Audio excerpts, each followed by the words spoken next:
The Uber pulls away from the curb just as I lose my grip on the third wine crate. It hits the frozen sidewalk with a crack that makes my teeth hurt. Nana Rose's house glows warm behind me, every window a rectangle of golden light against the November darkness, but out here the wind cuts through my coat like it has a personal grudge. I squat down, checking the bottles. None broken, thank God. Each one cost more than I've paid myself in the last month. Mia, darling, why are you taking a ride share? I look up. Nana Rose stands in the doorway, wrapped in cream cashmere that probably costs more than my monthly studio rent. Her expression is confused, almost concerned, and that concern punches something loose in my chest. Where is the Volvo V60 wagon I bought you? She steps onto the porch, frowning at the taillights disappearing down Maple Avenue. You need that trunk for your paper deliveries. Paper deliveries. She always calls them that, like I'm some kid with a bicycle route instead of the owner of the Allen Suite, a business that just landed a $25,000 contract with a senator's daughter. But the affection in her voice makes my throat tight anyway. I open my mouth, close it. The truth sits right there, ready to spill out. Oh, mother. Kayla needed the wagon for her sorority's big little reveal week. My mother's voice floats through the open door, before I can form words. She appears behind Nana Rose, holding a wine glass that catches the porch light. Chardonnay, probably her third. Her smile is effortless, practiced. The same smile she uses at church fundraisers. She has so many gift baskets to transport. Mom tilts her head at me, still smiling. Mia doesn't use it that much anyway.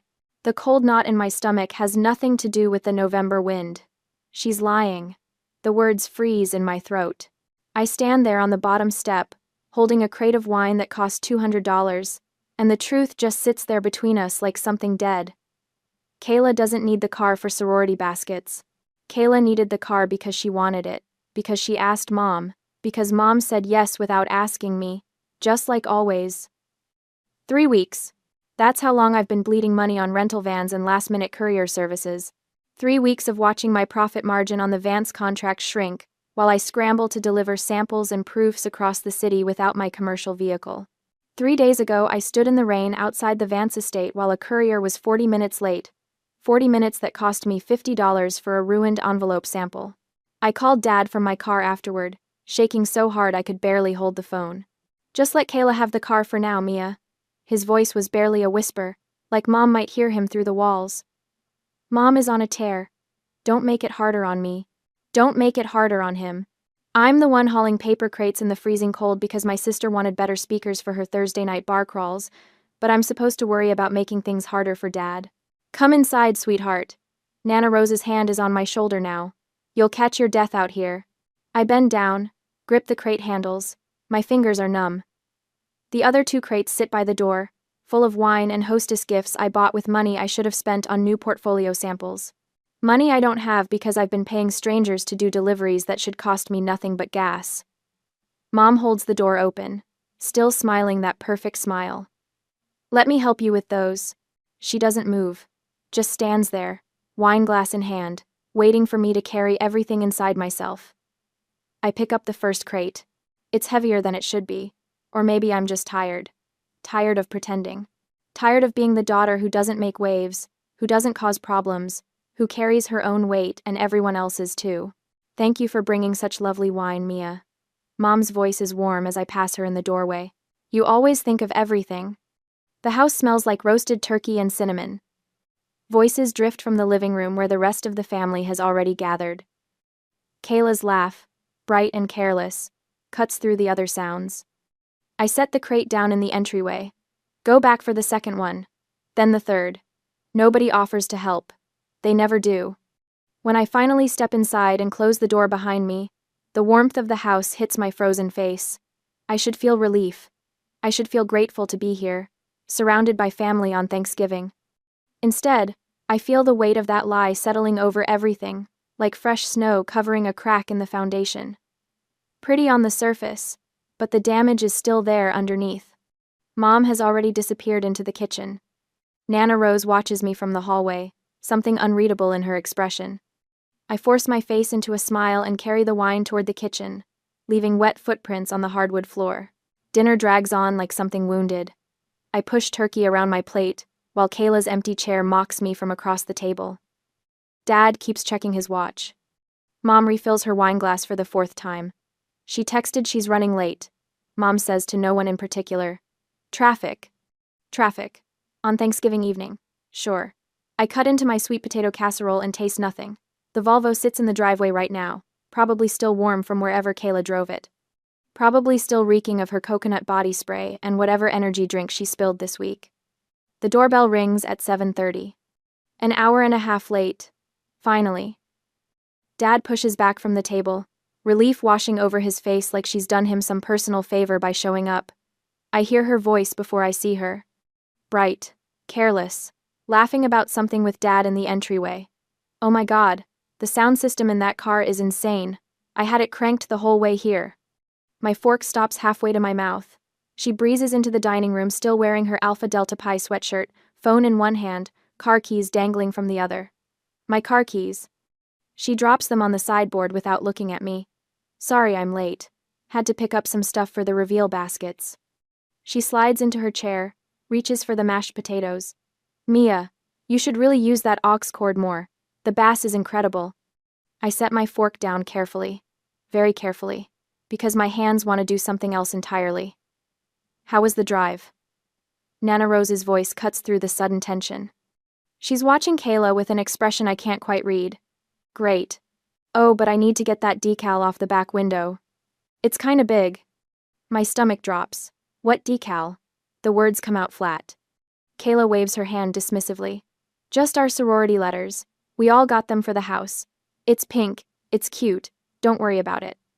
Don't worry about it. She stuck a sorority decal on the back of my commercial vehicle. The vehicle I use to meet clients. The vehicle that has my business name printed on the side doors. Kayla. Mom's voice has an edge now. You were supposed to take that off before coming here. I forgot. I'll do it tomorrow. Kayla spoons gravy over her turkey. It's not a big deal. Not a big deal. Nothing is ever a big deal when it's not her business bleeding money. Not her reputation on the line. Not her vehicle that looks like it belongs to a college student instead of a professional designer. I excuse myself before dessert. Nobody notices except Nana Rose, whose gaze follows me out of the dining room.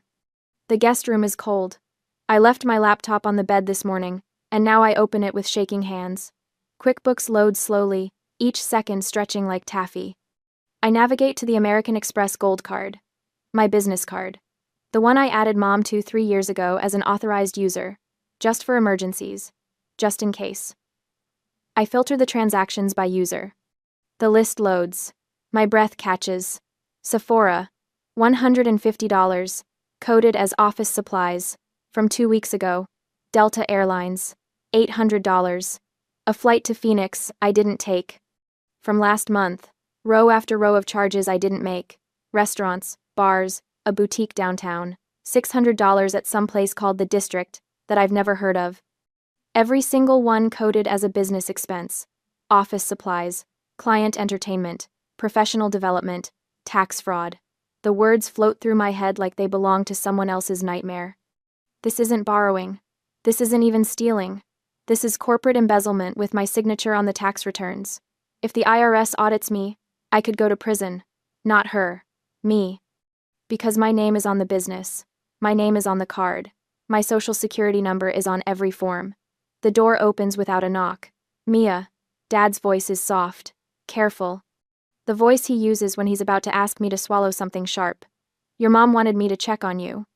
I don't close the laptop. I let him see the screen. Let him see the numbers adding up to thousands of dollars I didn't spend. His face does something complicated.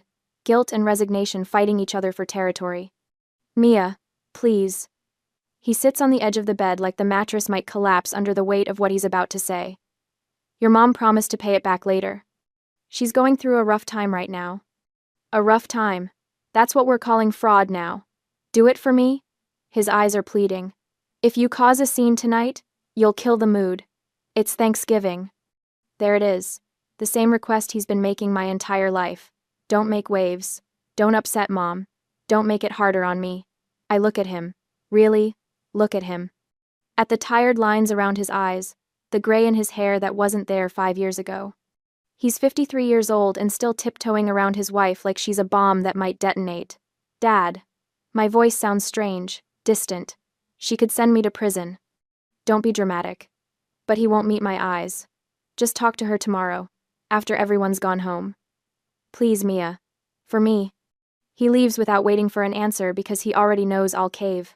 I always cave. The laptop screen blurs.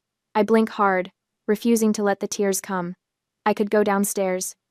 I could rejoin the table, smile through pumpkin pie, pretend everything is fine. I could protect Dad from Mom's mood, protect Kayla from consequences, protect everyone except myself. My phone buzzes. A text from Olivia Vance's assistant, confirming Monday's proof delivery. $25,000 riding on this contract. My entire future riding on this contract. I close the laptop, pick it up, walk out of the guest room. The back porch is empty except for Nana Rose, who stands by the railing with a thin cigarette. I've never seen her smoke before. The cherry glows red in the darkness. I didn't know you smoked, I say. Only on holidays, she says, though I suspect dealing with her daughter counts as a holiday in its own twisted way. She doesn't look at me, when my daughter is particularly unbearable. I almost laugh. It comes out more like a cough. I open the laptop, turn the screen toward her. Watch her face as she scrolls through the transactions, her expression hardening with each swipe. When she finally looks up, I'm expecting her to reach for her checkbook, to fix it like she fixed the car, like she fixes everything. Instead, she closes the laptop with a soft click. We have the numbers, she says quietly, but we need the intent. We need to prove she knows she's stealing. She takes a long drag from the cigarette. We need a trap. The word trap sits between us like a live thing. I'm cold. I'm angry. I'm so tired of being the good daughter who gets crushed under everyone else's weight. But for the first time tonight, I'm not alone. Tell me what to do, I say. Nana Rose smiles. It's not a warm smile. It's the smile of a woman who just found a worthy opponent in a game my mother doesn't even know she's playing. First, she says, we let her think she's won. The coffee maker gurgles like it's drowning. I stand at the kitchen counter, watching dark liquid drip into the carafe, and try to remember how to breathe normally. Black Friday morning light slants through the bay window, cold and gray, turning everything in Nana Rose's kitchen the color of old nickels. Behind me, footsteps. I know that rhythm. Mom's house slippers on tile, the ones with memory foam she bought at Nordstrom for $70 and charged to my American Express gold card as office supplies. Mia, honey, you're up early. I don't turn around. My hands grip the counter edge. Couldn't sleep. Oh, sweetie. She moves beside me, reaches for a mug from the cabinet. Her perfume is too strong this early, something floral that makes my sinuses ache. You work too hard. You should take more time off, like your sister. My jaw clenches. Kayla doesn't work at all, but I don't say that. I never say that. Mom pours herself coffee, adds cream from the fridge. She's wearing the cashmere robe Dad bought her for their anniversary. Pale pink, spotless. She hasn't spilled anything on herself in years because she never carries anything heavy, never hauls crates, never gets her hands dirty. Actually, I wanted to talk to you about something. She leans against the counter, cradling her mug with both hands like we're having a cozy mother-daughter chat. You know your cousin Madison's wedding is coming up, end of December, up in Vermont. I know. I got the invitation 3 months ago, back when I thought I'd have money for a hotel room. The family decided to rent this gorgeous Airbnb for the week. Right on the mountain, ski in, ski out access. She takes a sip, watching me over the rim. It's $2,000 for the deposit, and I need you to unlock your Amex limit this morning so I can book it before someone else grabs it. The coffee maker stops gurgling. Silence fills the kitchen, thick and suffocating. $2,000. My mouth opens. Mom, I can't just... Can't? Her voice sharpens. Or won't? The card is maxed out. The words come fast, defensive. I have vendor payments due next week, and I need to keep some available credit for... Mia. She sets her mug down harder than necessary. This is family. Madison is getting married. Do you really want to be the one who ruins our accommodation plans because you're being stingy with a credit card? Stingy. The word lands like a slap. I'm not being stingy. I'm trying to run a business. My voice shakes. I hate that it shakes. You've already charged $800 to Delta, $600 at those bars downtown. Which I told you I'd pay back. She crosses her arms. God, Mia, when did you become so obsessed with money? We're talking about your cousin's wedding. Footsteps on the stairs. Kayla appears in the doorway, phone in hand, hair perfect despite it being 7 in the morning. She's wearing my old Northwestern sweatshirt, the one that went missing from my apartment 6 months ago. Oh good, you're both here. Kayla walks to the fridge, opens it without looking at either of us. So, I made this TikTok draft last night. Want to see it? She doesn't wait for an answer, just holds up her phone. The video shows her in my Volvo V60 wagon, doing some kind of makeup transition. The caption reads, "When your sister won't let you borrow her car but your mom knows what family is really about. Sorority life. Family first. Support your siblings." My chest goes tight. That's not even accurate, I say. You've had the car for 3 weeks. It's a joke, Mia. God. Kayla rolls her eyes. But if you're going to be weird about the Airbnb thing, I might post it. People should know how you treat your own family. The threat hangs there. Public humiliation, wrapped in a joke that isn't a joke at all. Extended family will see it. Cousins, aunts, uncles. They'll see her version first, and her version will be the truth that matters. Mom picks up her coffee again. After all we sacrificed to help you start that little business, you're going to be stingy over a vacation rental? Do you know how many times we could have said no when you needed money? My throat closes. The kitchen feels smaller, walls pressing in. This is the part where I usually fold. Where I apologize, where I unlock the credit limit, where I make myself smaller so everyone else can breathe easier. But something stops me. Nana Rose's voice from last night echoes in my head. We need to prove she knows she's stealing. We need a trap. This is the trap. Right here. Mom cornering me. Kayla holding social media over my head like a knife. They're showing me exactly what they think of my boundaries, my business, my worth. I don't need their approval. I need their admission. My hands unclench from the counter. I straighten up, meet Mom's eyes. She's waiting for the apology, the capitulation. I can see it in the set of her mouth, the way she's already relaxing into victory. I need to think about it, I say. Mom blinks. What? I said I need to think about it. My voice comes out steadier now. It's a big purchase. I need to check my cash flow projections. Kayla laughs, sharp and mean. Cash flow projections? It's $2,000, Mia, not a down payment on a house. For my business, it's a significant amount.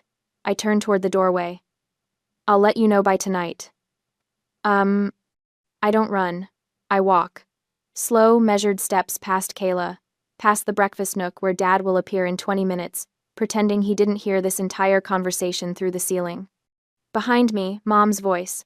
Mia Allen, don't you walk away from me when I'm talking to you. I keep walking. Up the stairs, down the hall, into the guest room where my laptop still sits open on the bed, QuickBooks spreadsheet glowing in the gray morning light. The door clicks shut. My hands are shaking again, but different this time. Not fear. Not quite. I sit on the bed, pull the laptop onto my knees. Through the window, I can see Nana Rose in the garden below, wrapped in her wool coat, cigarette smoke curling up into the cold air. She turns, looks up at my window. Our eyes meet. She nods. Barely perceptible, just a slight tilt of her chin. I exhale, long and slow. They think I'm weak. They think, I need to think about it, means I'm wavering, that they've almost won, that a few more pushes will crack me completely. They don't know I'm not retreating. I'm positioning. My phone buzzes. Text from Mom. We need an answer by noon. The Airbnb won't wait. I don't respond. Just set the phone face down on the nightstand and open a new document on my laptop. The morning light grows stronger, less gray. Somewhere downstairs, Kayla's laugh rings out. Dad's voice joins the conversation, probably smoothing things over, probably telling Mom to give me space, probably making everything worse by making it easier. But up here, in this room, I'm writing down exactly what was said, word for word, time-stamped, documented. They want me to think about it? I'm thinking about it. Just not the way they expect. I wait an hour. Long enough for them to think I've sulked in the guest room like I always do. Long enough for Mom to refill her wine glass and settle into that smug satisfaction she gets when she thinks she's won. My hands shake as I stand at the guest room mirror. Not from fear, from the effort of keeping everything locked down when all I want to do is scream. The reflection staring back at me looks exhausted, defeated. Perfect. I practice the slump in my shoulders one more time. The way my voice should crack just slightly, like I'm trying not to cry. Nana Rose's words from this afternoon echo in my head. We need her to confess in writing. We need her to believe she's untouchable. The hallway is quiet when I step out. I can hear them in the living room. Kayla's laugh, Mom's voice, lower now, probably complaining about me to Dad. The usual soundtrack of my life. I pause at the top of the stairs. My phone sits heavy in my pocket, already set to save screenshots automatically. Everything has to look natural, submissive, like the Mia they expect. When I walk into the living room, I make sure my footsteps are soft, apologetic. Mom looks up from the couch where she sits with Kayla. Dad's in his recliner, newspaper open but not reading it. They all turn to look at me, and I can see it in their faces. That wary alertness, waiting to see which Mia I'll be, the difficult one or the doormat. I give them the doormat. Mom, my voice comes out exactly right. Tired, a little shaky. I'm sorry. Kayla's eyebrows go up. Mom sets down her wine glass slowly, like she's afraid sudden movements might spook me back into resistance. I've been really stressed about work. I continue, looking at the carpet instead of at her. The Vance contract has me all twisted up. You're right. I'm being ridiculous about the Airbnb. The silence stretches just long enough. Then Mom's face softens into that smile. The one that used to make me feel warm inside when I was little. Now it just makes my stomach hurt. Oh, sweetheart. She stands, crosses to me. Her hand on my arm feels like a brand. I know how hard you've been working. We all do. Dad folds his newspaper, relief washing over his features. Crisis averted, peace maintained, his whole world back in balance. I'll authorize the charge, I say. Each word costs something, not because I mean them, but because I know what comes next and it makes me want to throw up. Just tell me the total. Mom pulls me into a hug that smells like Chardonnay and expensive perfume. Over her shoulder, I see Kayla exchange a glance with Dad. Triumphant. They've broken me again. Put me back in my place. Good. $2,000 for the Airbnb, Mom says, releasing me. She's already reaching for her phone, probably to book it before I change my mind. I'll send you the confirmation. I nod, force my shoulders to stay slumped. Okay. See? Dad's voice has that proud edge now. I knew you'd be reasonable, Mia. Family takes care of each other. Family takes care of each other. The words sit in my mouth like ash. Mom settles back onto the couch, her whole body language different now. Relaxed, confident. She's already won, so what's one more ask? Actually, since you're being so understanding. She glances at Kayla, then back at me. Kayla also needs $1,500 for her spring sorority dues. They're due by Monday, or she gets a late fee. My heart stops, then starts again, faster. This is it, the moment Nana Rose predicted. The overreach. Kayla nods eagerly, leaning forward. It's not my fault. They sent the email like 2 weeks ago, but I've been so busy with exams I forgot to mention it. Too busy to mention $1,500. Too busy while driving my car to bars and ruining my portfolio samples. I make myself wait. Count to 3. Let the silence build just enough that they think I might push back. Okay. The word comes out small, defeated. I can do that. Mom's smile widens. She thinks she's got me now. Thinks I've crumbled completely. But I hesitate, like I'm afraid to even bring it up. My accountant has been really on my back about audits. Can you just text me exactly what that $1,500 is for? I need to code it as training expenses, or something, so I don't get in trouble with the IRS. It's brilliant because it sounds so reasonable, so careful, like I'm trying to protect myself from the accountant, not from them. Mom doesn't even pause. Of course, honey, that's very responsible of you.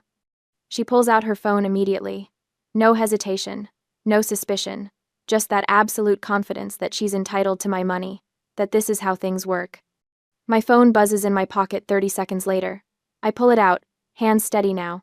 The text fills the screen. Stop worrying. Yes, take the $1,500 for Kayla's sorority dues. It's family money anyway. Just send it. Family money anyway. There it is. Black and white. Her own words admitting she doesn't think of my business account as mine at all. Just family money. Just something she's entitled to spend. I read it twice. Screenshot already saved automatically to 3 different folders. Got it, I say softly. I look up at Mom, force my face into something like relief. Thank you for understanding about the coding. Of course, she waves a hand. We don't want you getting audited. That would be a nightmare. The irony would be funny if it didn't make me want to scream. I pull up the American Express app while they watch, process the charge right there in front of them. $1,500 for Kayla's sorority dues, coded as miscellaneous business expense. Done, I tell Kayla. It'll post in a few minutes.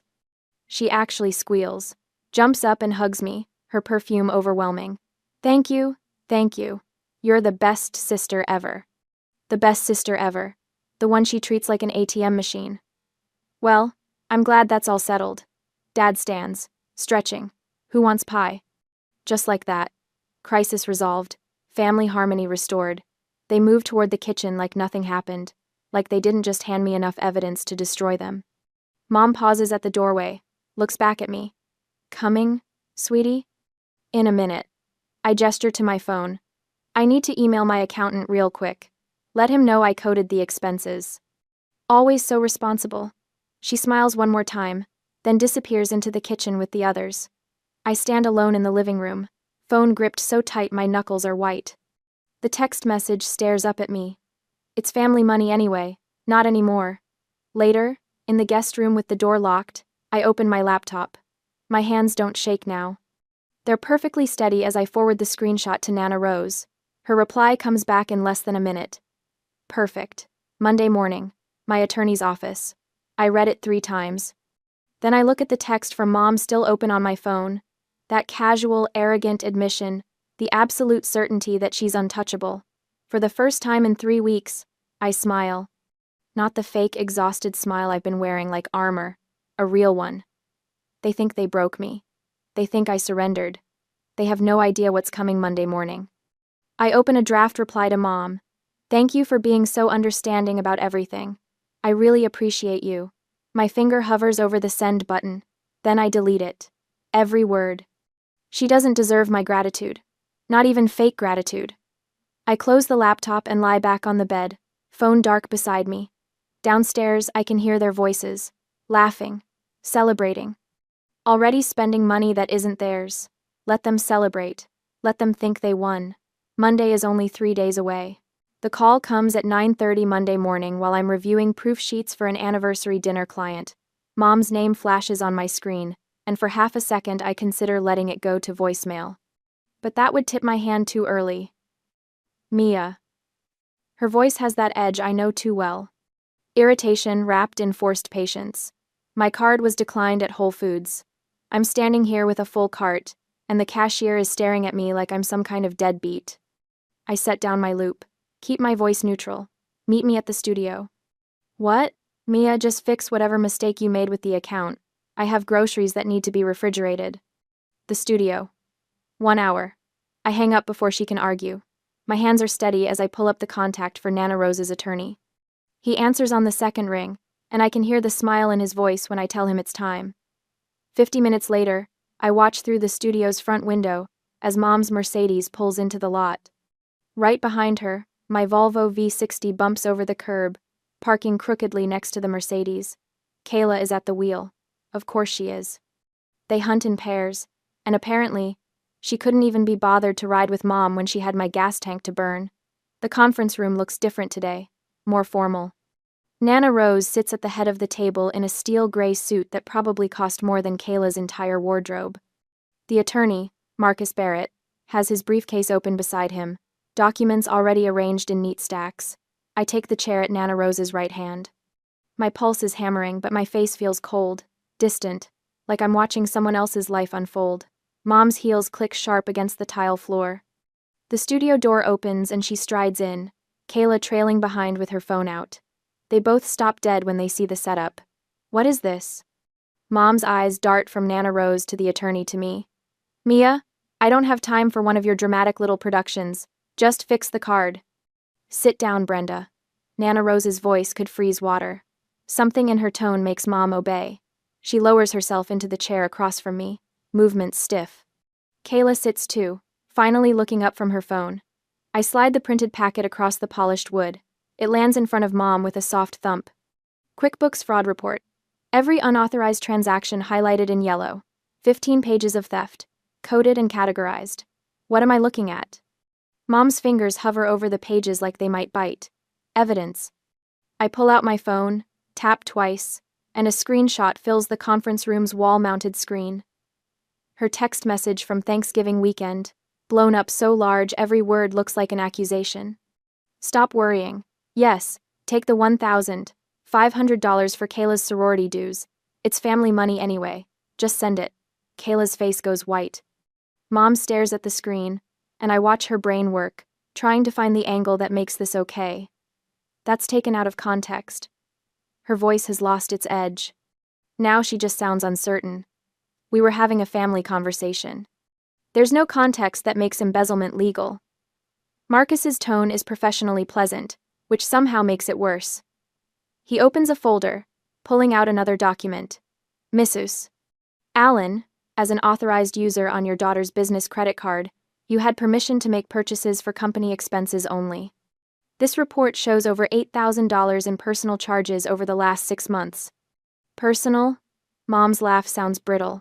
Mia, tell him. We're family, we share resources. That's what families do. The Sephora charge. Marcus doesn't look up from his notes. $150, coded as office supplies. What office supplies did you purchase at Sephora, Mrs. Allen? Silence. The Delta Airlines flight to Phoenix. $800. What business purpose did that serve? Mom's jaw tightens. I needed to visit my college roommate. She was going through a difficult time. And the $600 at various downtown bars? Charges made by your younger daughter. Marcus slides another page across the table. Those were categorized as client entertainment, but we have time-stamped Instagram stories and TikToks uploaded by Miss Kayla Allen at those exact times. She tagged the locations herself while your older daughter was at home working on the Vance contract. Kayla makes a small noise. I don't look at her. This is ridiculous. Mom's voice rises. Mia, you're going to let them talk to me like this? After everything we've done for you? We helped you start that little business. You mean the business you've been systematically robbing? The words come out colder than I intended. The business that could land me in federal prison because you claimed personal expenses as tax deductions? Her face goes slack. She hadn't thought about that part. Of course she hadn't. The IRS takes a very dim view of fraudulent business deductions. Marcus's voice stays level. If they audit Miss Allen's books and find these discrepancies, she could face charges. But you, Mrs. Allen, would face something much worse. He pauses, lets that sink in. Your text message constitutes written admission of intent. You acknowledged the money belonged to your daughter's business and took it anyway. That's not borrowing. That's embezzlement. A federal crime. Mom's mouth opens, closes. She looks at me, really looks at me, for the first time since she walked in. I see her searching for the daughter who always fixed things, who always smoothed over problems, who carried wine crates alone in the freezing cold rather than make a scene. That daughter is gone. This is absurd. But her voice wavers. Mia, tell them. Tell them I was going to pay it back. Were you? I keep my eyes on hers. When? With what money? Nana Rose clears her throat. That brings us to the second matter. She nods at Marcus, who produces another document. Brenda, I've activated the Generation Skipping Trust. Your father established before he passed. Mom's face goes from white to gray. What? $4.2 million, currently held in trust. It was set to distribute to you upon my death. Nana Rose's expression doesn't change. I've amended the terms. The funds now bypass you entirely and flow directly into a protected trust for Mia. The room goes silent, except for Kayla's ragged breathing. You can't do that. Mom's voice cracks. That money is mine. No, Brenda. It was never yours. It was my husband's, placed in my care to distribute as I see fit. Nana Rose leans forward. You used money to control your daughter. So I'm using money to free her. Mom looks at me again. This time I see panic. Real, raw panic. Her entire future, the inheritance she'd been counting on to maintain the lifestyle Dad's salary can barely support, gone.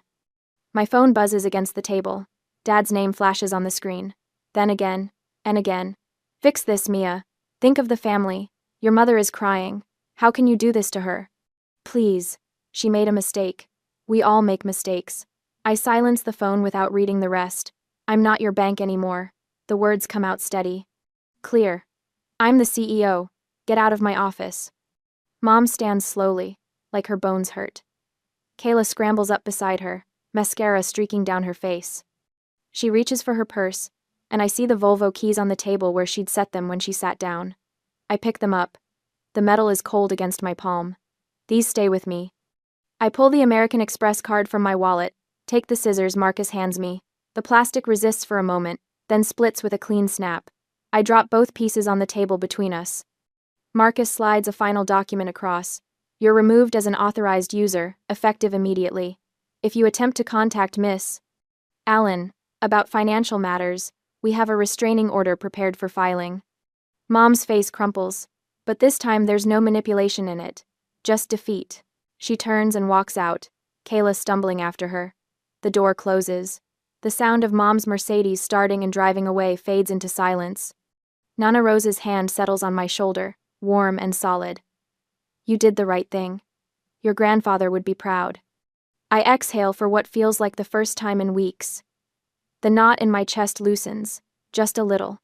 Through the window, I can see clear sky. The Volvo sits in the lot, waiting. Mine again. The studio is quiet in the way I've always imagined peace should sound.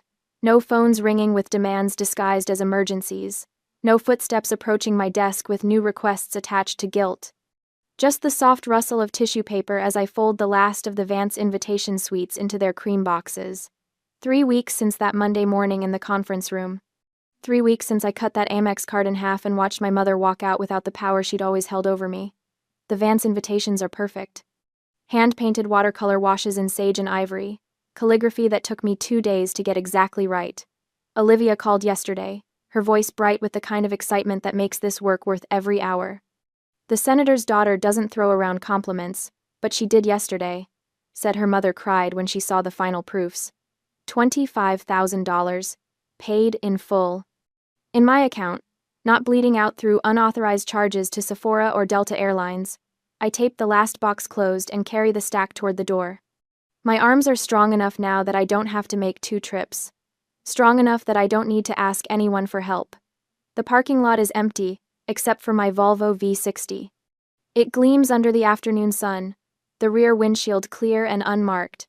Took me an hour with a razor blade and rubbing alcohol to remove that pink sorority decal. The glass is so clean now I can see straight through to the back seat, where my actual portfolio samples sit protected in their leather case. No sticky Red Bull residue.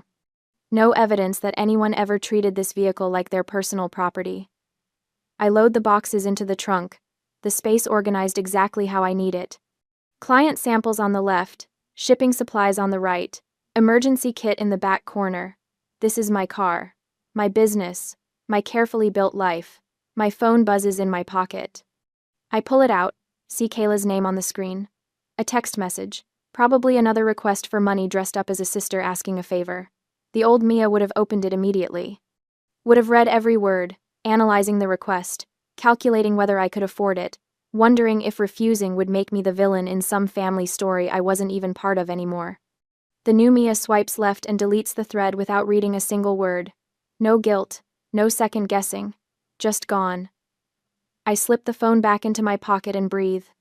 The air is cold enough to see my breath, but it doesn't bite the way it did that Thanksgiving night when I stood on Nana Rose's porch holding wine crates nobody offered to help carry. Tonight I'm having dinner with Nana Rose again. We do that now, every Wednesday. She told me last week that watching me walk into that conference room with evidence instead of apologies was the proudest she'd ever been of anyone. She gave me a gift at our last dinner, a frame holding the first dollar bill the Allen suite ever earned. From your labor, she said. Not theirs. I built this. They tried to take it. I kept it. The drive home takes 15 minutes. I keep the windows cracked despite the cold, letting the winter air fill the car. There's a young woman I met last week at a networking event. Said she wants to start her own calligraphy business, but her family keeps asking to be involved. Keeps suggesting they could help manage the money, handle the books, just until she gets established. I gave her the only advice that mattered. Keep your business legally separate from day one. Love doesn't require access to your accounts. She wrote it down in her phone like I'd handed her something sacred. Maybe I had. The light ahead turns red. I stop and rest my hands on the steering wheel, feeling the worn leather under my palms. This car has carried hundreds of pounds of paper, countless client samples, the whole weight of my business on its wheels. And it's still mine. My phone buzzes again. This time it's a call. Robert's name fills the screen. Dad. I watch his name flash on the screen once. Twice. Then I press the side button and send it to voicemail. Don't even glance at the notification when it appears 30 seconds later. The light turns green. I press the accelerator and drive forward. Windows still down. Cold air still rushing in. The smile on my face isn't the polite people-pleasing mask I wore for 24 years. It's something real. Something I earned. Something nobody can take away.